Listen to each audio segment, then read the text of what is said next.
Hi everyone, my name is Rose Brocchini. I am in Bio 18, Human Physiology at Merced College. My presentation today is going to be about how the synthetic hormones in your birth control may be increasing your risk of disease.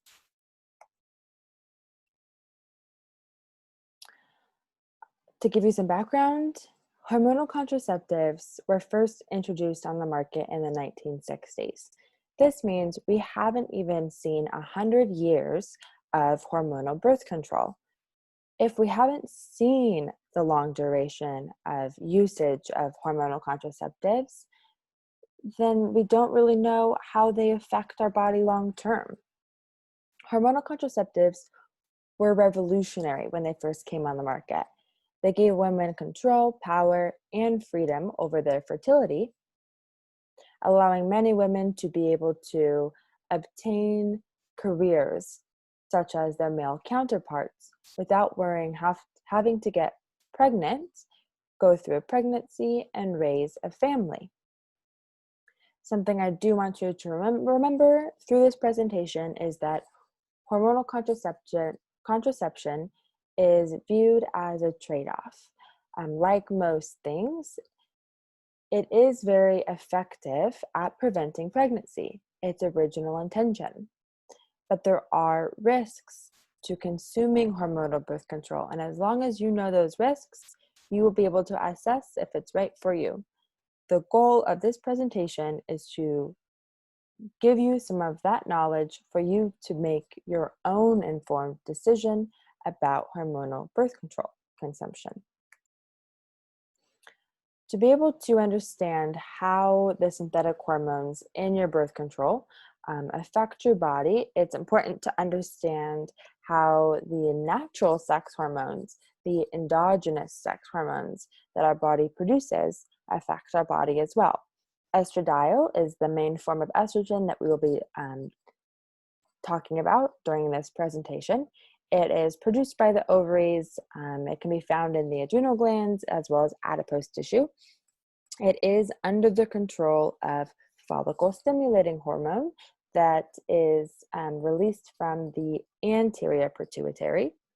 Progesterone is produced by the corpus luteum after ovulation in the ovaries. Follicle stimulating hormone and luteinizing hormone are also accessory hormones that contribute to the synthesis and release of both estradiol and progesterone throughout women's menstrual cycle.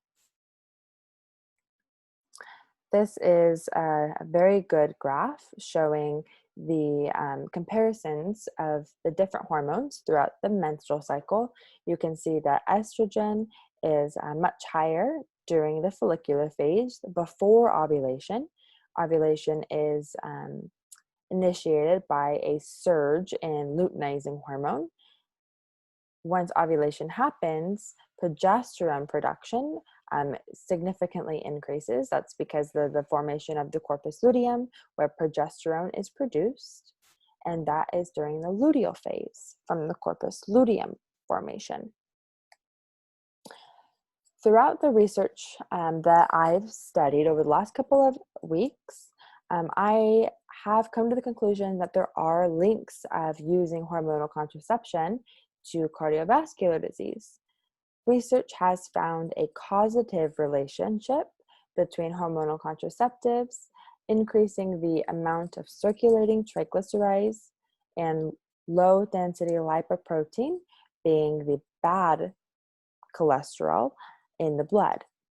It is common knowledge that increased blood triglycerides as well as bad cholesterol can lead to osteosclerosis. It can lead to cardiovascular disease, can lead to heart attack. So it's not something that you want more of. Hormonal contraceptives also increase HDL levels, being the high density lipoprotein cholesterol, being the good cholesterol, but not as significantly as the increase seen with the low density cholesterol. One study included all adolescent participants, something that is not very common to be seen with hormonal contraception, during a time when they are most at risk to engage in other risky behaviors that correlate to heart disease, such as smoking, consuming alcohol, and eating fatty foods.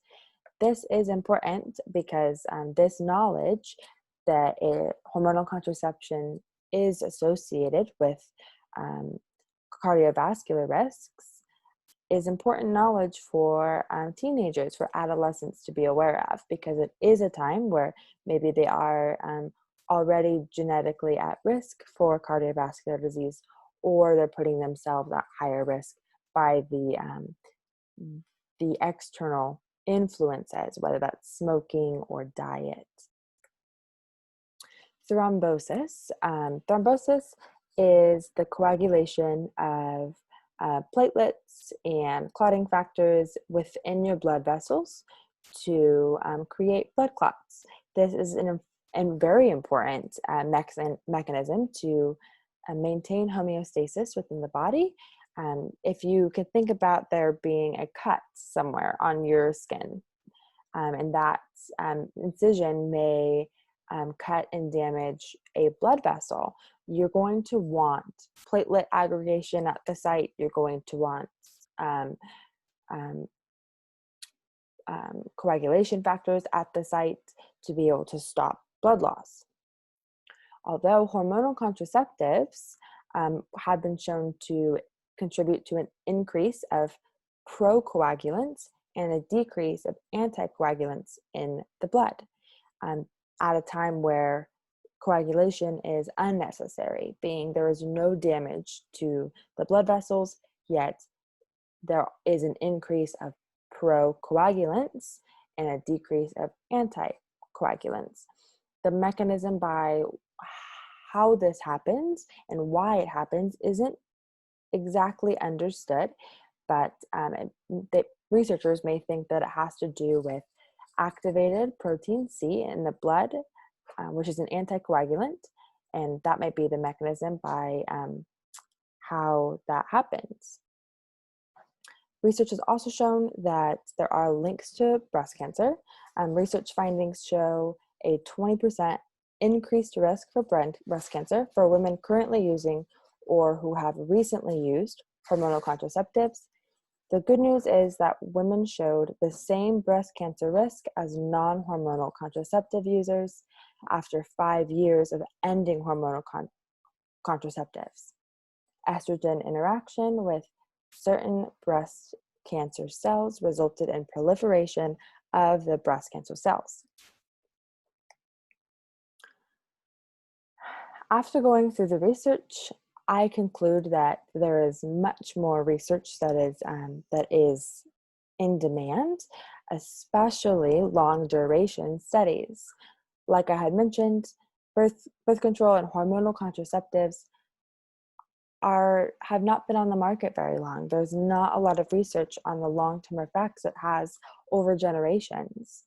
Hormonal contraceptives are very effective at preventing pregnancy, but there are risks, and the risks should be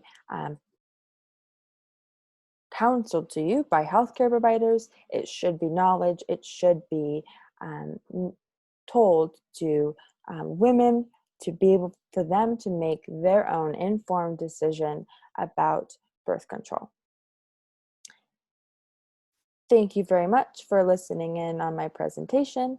I hope that you learned a little bit something about hormonal contraceptive. Thank you.